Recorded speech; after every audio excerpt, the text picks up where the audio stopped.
Hey everybody, welcome back to The Loop, where we are continuing to make our way through the Bible together. Last week we started the book of Isaiah. This week we're going to finish it. Isaiah is traditionally broken up into two major sections, chapters 1 through 39 and then chapters 40 through 66. In the first 39 chapters, Isaiah the prophet wrote about the holiness of God as well as the sinfulness of God's people. There is a stark contrast between who God is and who we are, but God is working to change all of that. Because of their rebellion, Isaiah prophesied that God would allow his people to be defeated by their enemies. Like a father disciplines his children, God is disciplining his own people, not to pay them back, but to bring them back. When we come to chapters 40 through 66, we go from the bad news to good news. In the second section of this book, Isaiah prophesies that the exile will come to an end. When that happens, we read this in chapter 40 in the opening verse.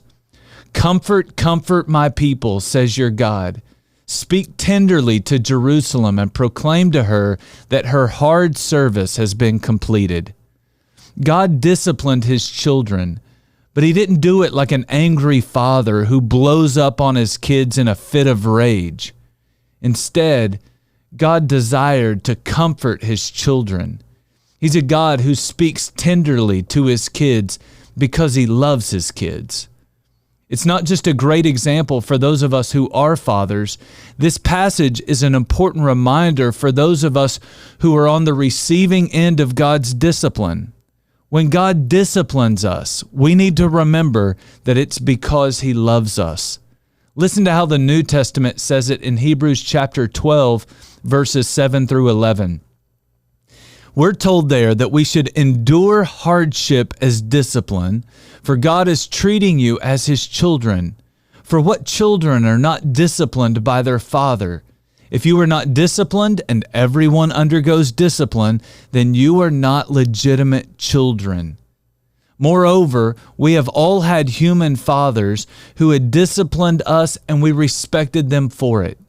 How much more should we submit to the Father of spirits and live? They disciplined us for a little while as they thought best. But God disciplines us for our good, in order that we may share in his holiness.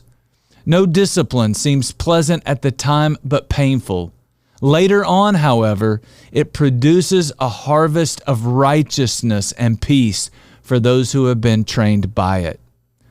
When we go through hard things like the Israelites did, we should consider the possibility that God is using that hardship as a form of discipline in our lives.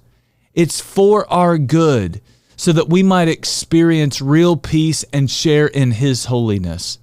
Don't resent God for it, but instead be trained by it, so that you can become more like the man or the woman he created you to be.